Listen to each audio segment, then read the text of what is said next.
Hello, welcome friend to the session number 5 of Computer Fundamental. In this session we are going to cover these following topics, that is evolution of operating system that contains serial processing, batch processing, multi-programming, and then we are going to learn types of OS operating system that are mainly divided into batch, multi-programming, network operating system, distributed operating system. Security, then principle of cryptography, difference between privacy and security, then security status on PC, then physical security, then software security, then networking security, then password security. And what is an operating system? First of all, we have to learn that what is an operating system is all about. Operating system is a program that acts on intermediary between the user of a computer and computer hardware. Major cost of general purpose computing is software is OS simplify and manages the complexity of running application programs efficiently. So operating system क्या होता है? जो user और hardware के बीच में एक interface की तरह काम करता है, ग्राफिकल। जैसे आप इसमें, मैं अभी ऑपरेट कर रहा हूँ इसको, कंप्यूटर से मैं काम करवा रहा हूँ, then by the means of keyboard, mouse and all that, मैंने इस पर माइनस पे क्लिक किया, मिनिमाइज हो गया, ठीक है।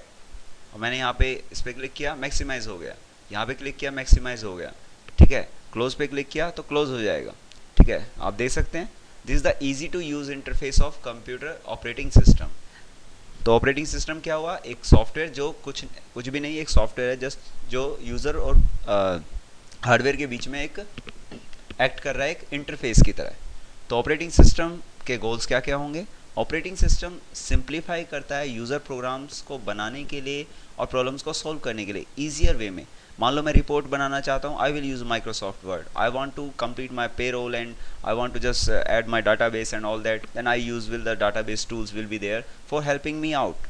If I know about them, the tools, how to use them, I want to go for the designing, I just want to have MS Paint, I will use that to make designings and more efficiently way. So these are some goals of operating system: simplifying the user requirement and also simplifying the interface, easy to use interface for the operating system. This computer hardware efficiently allow sharing of hardware and software resources.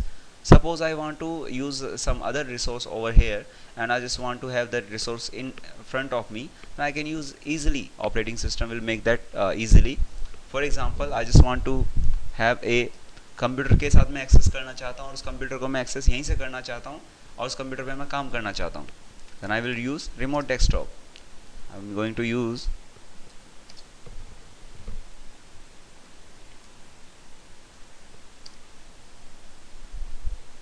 मान लीजिए मैं कोई भी operating system है उसको मैं open करना चाहता हूँ, देन तो मैं यहीं से उसका रिमोट ले सकता हूँ।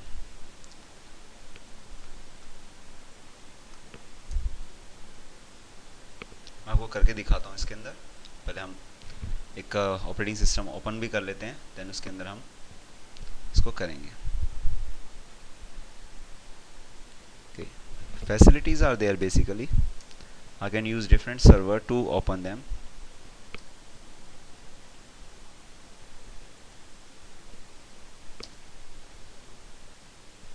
Okay, it is not being connected over here, so no problem at all.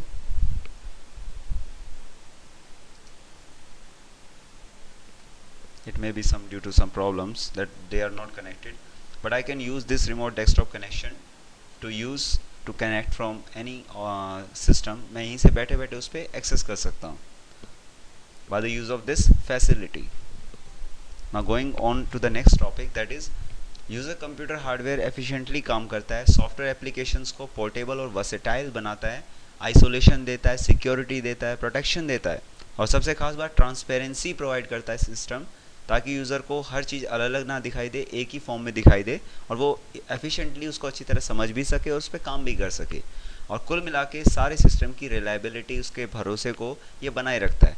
Error confinement हो गया, फॉल्ट टॉलरेंस हो गया, रिकन्फिग्रेशन हो गया। एरर कन्फाइनमेंट का मतलब क्या हुआ कि कोई एरर आ गया तो उससे मैं रिकवर कैसे करूँगा। फॉल्ट टॉलरेंस, और कोई फॉल्ट आ गया तो उसको मैं कैसे, ये टॉलरेट करेगा भी कि नहीं करेगा। इनपुट जो है ख़राब कर दिए मैंने और जो है इसका आउटपुट जो आ रहा है वो थोड़ा सा सही आना चाहिए, तो ये ऑटोमेटिकली अपने आप कितना करेगा, इंटेलिजेंसी जिसको हम बोलते हैं। अगर हम सिस्टम को एक एब्स्ट्रैक्ट व्यू में देखें, एब्स्ट्रैक्ट का मतलब क्या होता है, जिसको आप डायरेक्टली टच नहीं कर सकते, डायरेक्टली देख नहीं सकते।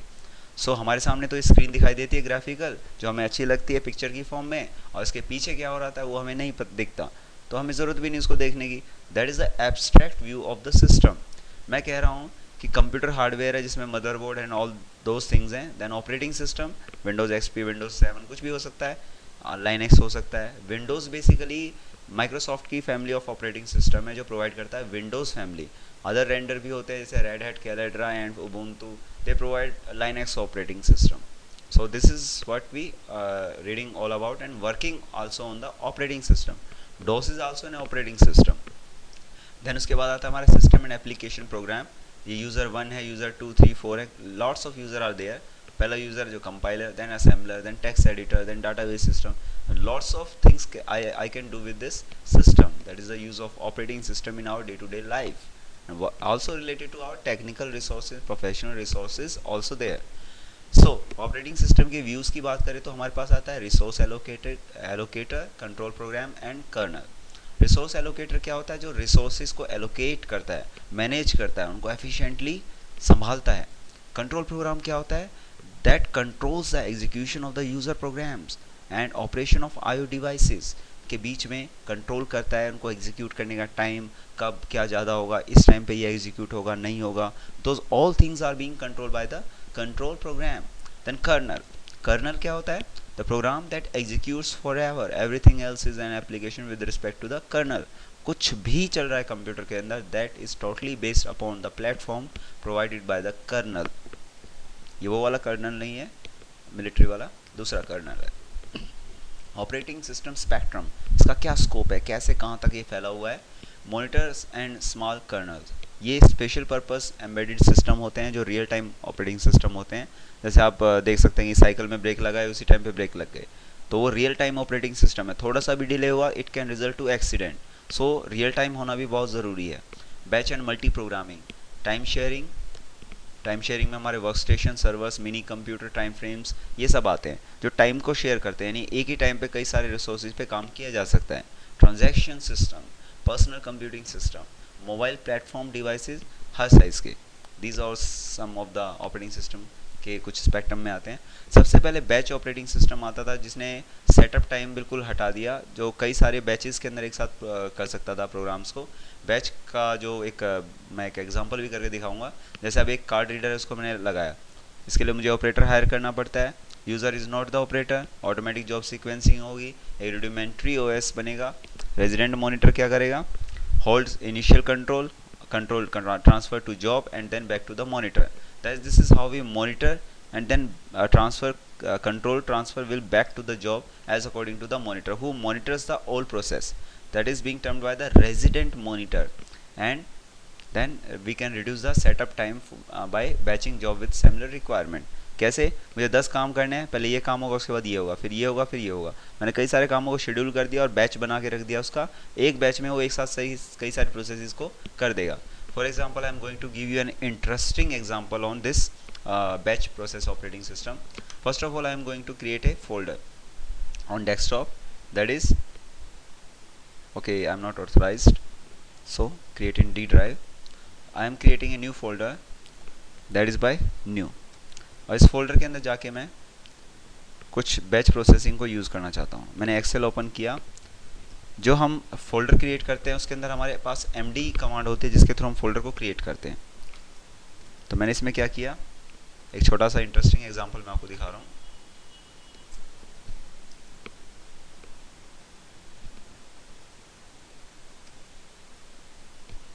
मैंने इसको डाउन फिल किया, कॉपी किया और देन नोटपैड में बना के मैंने इसको पेस्ट कर दिया और मैंने इसे सेव एज कर दिया। कहाँ पर? डी ड्राइव के अंदर, न्यू नाम के फोल्डर के अंदर। मैंने इसको किया make dot bat, that bat is the extension of that this file, और मैंने इसको सेव कर दिया। देन md स्पेस फोल्डर का नाम फोल्डर क्रिएट करता है और जहाँ पे मुझे md मिले वहाँ पर ये क्या कर दे, rd को रिप्लेस कर दे। तो rd क्या करेगा, रिमूव डायरेक्टरी, ये वहीं पे रिमूव कर देगा उन डायरेक्टरीज को जो मैं बनाने जा रहा हूँ। इसको नाम मैंने रख दिया delete dot bat। अब मैंने क्लोज किया। यहाँ पर जैसे मैं make dot bat पे क्लिक करूँगा, it will be execution of batch processes. जैसे डबल क्लिक करूँगा, जितने फोल्डर्स बनाने थे सारे फोल्डर्स बन जाएंगे इसके अंदर। उसी टाइम पे। You can see that the lots of folders are there. जैसे मैं डिलीट पे एंटर करूँगा तो सारे फोल्डर्स डिलीट हो जाएंगे। सो this is how the way it works. वैसे मैंने इसमें किया गया कुछ नहीं किया, md स्पेस फोल्डर का नाम 1 2 3 4, ऐसे मैं हजारों लाखों फोल्डर्स बना सकता हूँ एक साथ। This is the batch. पहले ये एक लाइन को उठाया इसने तो उसमें लिखा, एंटर किया, देन दूसरे को उठाया, दूसरी लाइन को, तीसरी लाइन को, इसने बैच में इस काम को कंप्लीट किया। So this is the way how we works in on batch processing operating system. You better got that. Now अगर मैं बात करूं,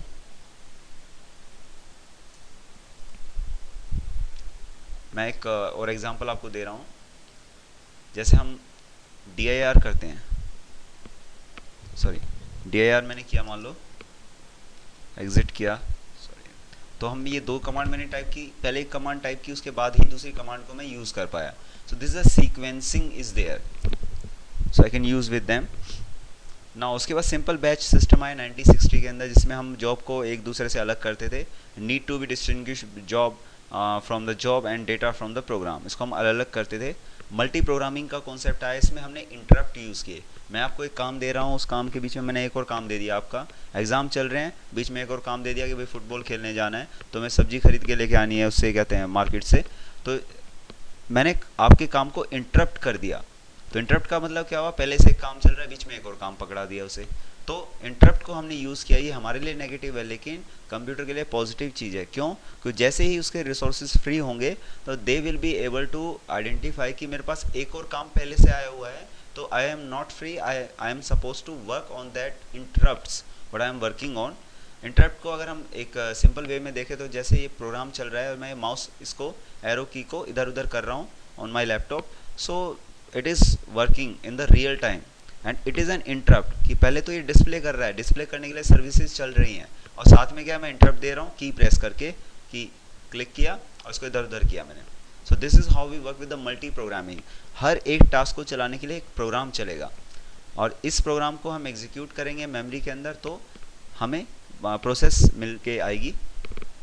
ये क्या करता है, इसमें पोलिंग टेक्निक यूज़ की जाती है, कई सारे पूल ऑफ प्रोसेस होता है जिसको हम एक साथ डालते हैं और उसी के साथ इसमें हमारे पास काम आता है। अब इतना सारा काम हम एक साथ करेंगे तो ऑब्वियसली बात हमें मैनेजमेंट की ज़रूरत पड़ेगी, लूप की ज़रूरत पड़ेगी। लूप मतलब एक कंटिन्यूस प्रोसेस में उस पर काम करना, और इसी के लिए हमें ज़रूरत पड़ेगी हम CPU को शेड्यूल करें कि कैसी जॉब को वो रन करेगा या किस काम को पहले आगे पीछे कैसे करेगा। So this was the concept of multi programming. Now that comes to the time sharing. Time sharing में क्या होता था, हार्डवेयर को हमने बहुत सस्ता बना दिया और ह्यूमन को दे दिया गेटिंग एक्सपेंसिव इस चीज़ के अंदर। तो प्रोग्राम जो थे हमारे वो एक लाइन में लगे रहते थे फीफो ऑर्डर में। फीफो का मतलब क्या होता है, फर्स्ट इन फर्स्ट आउट, जो पहले आया वो पहले जाएगा। मल्टी प्रोग्रामिंग के अंदर हमारे पास क्या होता था, टाइम तो बहुत ज़्यादा रहता था, इंटरप्ट हम यूज़ करते थे टाइम स्लाइसिस की फॉर्म में, कि इसको ज़्यादा टाइम लगेगा तो ये पहले काम करेगा, इसको बिल्कुल कम टाइम लगेगा तो इसको सबसे लास्ट में काम करवाएंगे। तो this was the scheduling of the job, कि मैं किस तरीके से किसको एग्जीक्यूट करवाऊंगा। देन इंटरप्टेड प्रोग्राम को हम फीफो के पास रिटर्न कर देते थे कि जो पहले आएगा पहला वही काम प्रोसेस किया जाएगा, बाद में दूसरे वाले को देखा जाएगा। तो this was the work of a control card interpreter, जिसको रिप्लेस किया गया कमांड लैंग्वेज इंटरप्रेटर के through in the time sharing operating system. Then personal computing system आया, जिसमें हम एक सिंगल यूज़र को मान के चलते थे। इसमें जो हार्डवेयर था वो सस्ता हुआ और जो ह्यूमन था वो फिर एक्सपेंसिव हुआ। सो इसके अंदर क्या हुआ, ये सिंगल यूज़र सिस्टम था, पोर्टेबल था, और इसमें हम कीबोर्ड माउस डिवाइसेस को यूज़ करते थे, प्रिंटर्स को भी, laptop, palm top, smart card, wireless devices, these all are the example of personal computing system. इसमें सिंगल यूज़र सिस्टम, ज़रूरी नहीं कि हम सिंगल यूज़र की बात करें, मल्टी यूज़र की भी बात कर रहे हैं, मतलब किसी के दूसरे के टास्क को छेड़े बिना या बिना उसको डिस्टर्ब किए मैं दूसरा पर्सन भी काम कर सकता है। तो this is all for the advantages में अगर हम देखें तो यूज़र कन्वीनियंस, रेस्पॉन्सिवनेस एंड ब्यूटिक्यूस होता था ये। पैरेलल सिस्टम की बात करें तो उसमें हमारे पास जितने भी रिसोर्सेज हैं सारे पैरेलली काम करेंगे, एक साथ काम करेंगे, एक मॉड्यूल के ऊपर कई सारे मॉड्यूल्स के ऊपर, जो कि एक प्रोग्राम के भी हो सकते हैं और अलग अलग प्रोग्राम्स भी हो सकते हैं। इसमें दो टाइप से होंगे, वेक्टर और पाइपलाइन। इससे क्या होगा, हमारे पास काम जब एक साथ सारा होगा तो हमारे पास जो है इसकी एफिशिएंसी भी बढ़ेगी। वेक्टर और पाइपलाइन की अगर हम बात करें, सिमेट्रिक और एसिमेट्रिक की बात करें, और डिस्ट्रीब्यूटेड या शेयरिंग की बात करें, तो इसके अंदर हमारे पास ये डिफरेंट टाइप ऑफ इसके आ जाते हैं, पार्ट्स आ जाते हैं। इसके अंदर प्रोग्रामिंग मॉडल्स की बात करें तो tightly coupled versus loosely coupled, message based versus shared variable. So these were the example of parallel system in which we can define the close communication. और इसके थ्रू हम इकोनॉमिकल और इंक्रीज रिलायबिलिटी भी लेके आए मार्केट के अंदर, और साथ में हमने इनको काफ़ी अच्छा बनाया.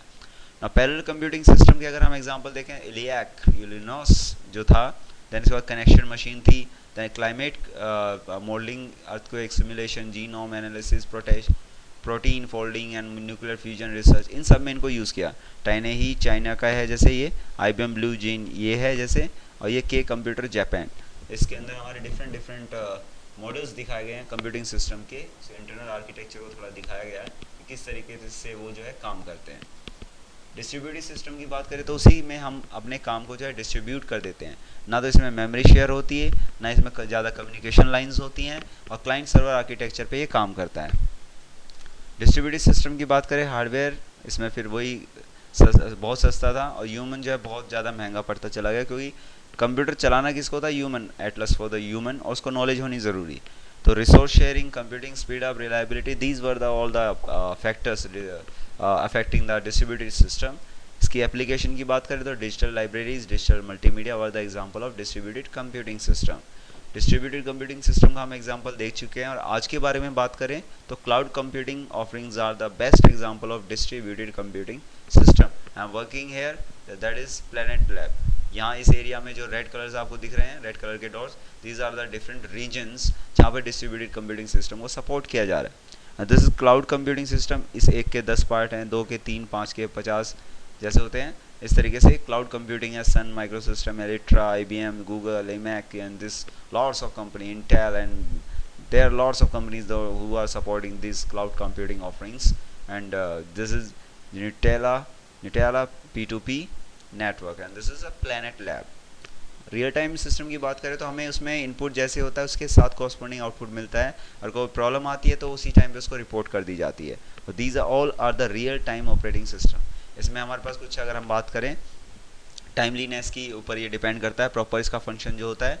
फीडबैक कंट्रोल लूप के ऊपर काम करता है. ये सेंसर और एक्चुएटर्स होते हैं. और देन ये हार्ड रियल टाइम सिस्टम की बात करें तो इसमें failure if response time is too late. Secondary storage is limited. Soft real time system की बात करें, दो कैटेगरी थी हमारे पास, hard real time system, soft real time system. Hard real time system में फेलियर अगर आता है, रिस्पॉन्स टाइम अगर बहुत ज़्यादा लेट है, और सेकेंडरी स्टोरेज जो है लिमिटेड होती है. सॉफ्ट रियल टाइम सिस्टम की बात करें तो इसमें लेस एक्यूरेट होते हैं, but response time is too long, बहुत लंबा टाइम होता है, और useful in application such as multimedia and virtual reality. Network operating system की बात करें तो computers are connected by the means of network. As you can see, there are lots of networking devices we can use, printer, scanner and computer. Network security की बात करें तो इसमें confidently privacy, sender और रिसीवर दोनों को ही बस पता होना चाहिए, उसके अलावा और कोई भी उसको यूज़ ना करे. That is done by the encrypting the messages. Encrypt करने का मतलब क्या है, बहुत पहले से इसको टेक्नोलॉजी को यूज़ किया गया था, और इसके अंदर हम जो भी मैसेज भेजते थे इधर से उधर, सेंडर टू रिसीवर, उसको किसी दूसरी लैंग्वेज में कन्वर्ट किया जाता था, जैसे कि ताकि वो दूसरे को उसको समझ में आए जिसको उसकी नॉलेज है, बाकी किसी को समझ में ना आए. टेक्निकली बात करें तो कुछ प्रोग्राम्स को यूज़ किया जाता है, उसको कन्वर्ट करने के लिए इनक्रिप्ट किया जाता है पहले, जो सेंडर उसको इनक्रिप्ट करता है, देन डीक्रिप्ट करके उस मैसेज को पढ़ा जाता है. जैसे ऑथेंटिकेशन एंड ऑथराइजेशन इसमें होती है, जब तक कि हमारे पास आइडेंटिटी एक दूसरे की कंफर्म नहीं हो जाती तब तक ये डेटा हम देख नहीं सकते. मैसेज इंटीग्रिटी की बात करें तो सेंडर और रिसीवर को जो है इंश्योर करना पड़ता है कि मैसेज के अंदर कोई चेंजेस हुए हैं या नहीं हुए हैं, उसको ट्रांसमिट करने से पहले या उसके बाद में, without detection. Access and availability की बात करें तो services must be accessible and available to the user. Friends and enemies, Alice, Bob, Trudy, 3 person है. इसके अंदर बीच में कोई आया, जैसे देख सकते हैं अब ये राक्षस टाइप का आ गई सॉरी, और हो सकता है ये राक्षस बन चुकी है. तो ये जो चैनल ट्रांसमिट हो रहा है, सिक्योर सेंडर सिक्योर रिसीवर, तो इसके बीच में आगे चैनल डाटा कंट्रोल मैसेजेस को ये उठा के देख सकती है. Alice and Bob are the 2 good person, but Trudy is someone who is going to hack the data. So Trudy may intercept, delete and add messages and can misuse the information. So this is the way of hacking the data. So moving on to the next topic, that is who might be Bob and Elias may be. कोई भी हो सकता है, real life में bobs and एलाइसिस होते हैं, web browser जब अगर सर्वर की हम बात करें तो उसमें इलेक्ट्रॉनिक ट्रांजैक्शन होते हैं, ऑनलाइन परचेजिंग होती है, ऑनलाइन बैंकिंग होती है। कहाँ कहाँ पे नहीं हो सकता, हर जगह हो सकता है। डीएनएस सर्वर होते हैं, राउटर्स होते हैं। अदर एग्जांपल अगर हम उठाना चाहें तो lots of numerous example are there to explain this thing. Language of cryptography की बात करें, मान लो मैंने के भेजा इसको, ए इसने उसको रिप्लेस करके भेज दिया। This is the cipher text जिसको बॉब के और बी को ये रीड करेगा, उसको कन्वर्ट करेगा। This is the cipher text की। पहले जो प्लेन टेक्स्ट होगा, जो नॉर्मल मेरा मैसेज है, आई वांट हेलो वर्ल्ड, जैसे मैंने डिस्प्ले किया, और इसको भी हेलो वर्ल्ड मिलना चाहिए था, बीच में मैंने दे दिया don't hello. Don't hello is the cipher text, so it is encrypted. जब यहाँ पे भी डिक्रिप्ट होगा, एल्गोरिथम लगेगा कि हाँ ए की जगह बी, बी की जगह सी, सी की जगह डी कर दे, तो वो एल्गोरिथम होगा अलग, कुछ भी हो सकता है। एक एस्काई कोड को बढ़ा भी सकता हूँ मैं, घटा भी सकता हूँ, कुछ भी कर सकता हूँ। I can use anything to work on with that. Symmetric की बात करें तो क्रिप्टो सेंडर रिसीवर के पास आइडेंटिकल होनी चाहिए, तभी जाके हम काम कर सकते हैं। पब्लिक की क्या होती है, इसमें क्रिप्टो इनक्रिप्शन पब्लिक होता है, और it can be secret and private to the both mode. Symmetric की क्रिप्टोग्राफी की बात करें तो इसमें सब्सटीट्यूशन साइफर होता है, जिसके अंदर हम क्या होता है, एक को हम दूसरे से सब्सटीट्यूट कर देते हैं। इसमें मोनो अल्फ़ाबेटिक सिफर भी हो सकता है, इसके अंदर हम एक लेटर को दूसरे से रिप्लेस कर देते हैं।